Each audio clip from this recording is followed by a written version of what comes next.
তোর কি মন নাই যে লাস্ট টাইম যে বেতে আমরা চুরি করতে গেলাম সিংখুদ্দা বেড়ায় যে ঠাওয়ার পাইয়া গেল গা, তারপরে বাইরে যে বাড়ি ছাড়লো আল্লাহ দিয়া তোর কান বাসান লাগলো বাড়ি, হেই বাড়ি কান পেয়েছে আমার হোগা বাসান লাগলো। রোমান মিদ্দা ভাই কেমন আছেন? জোস। এই যে আপনি মানবতার ফেরিওয়ালা, এই মানবিক কাজগুলো করতে আপনার কেমন লাগে?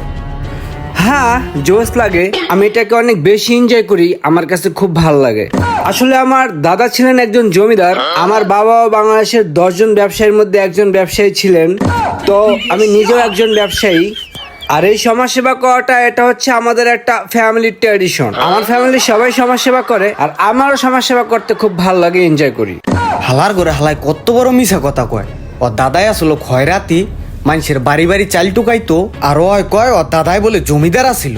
রোমান ভাই, আমরা যতটুকু শুনেছি এই পর্যন্ত আপনি প্রায় 1 লক্ষ পরিবার ও অসহায় মানুষের পাশে দাঁড়িয়েছেন। আপনার নেক্সট পরিকল্পনা কি?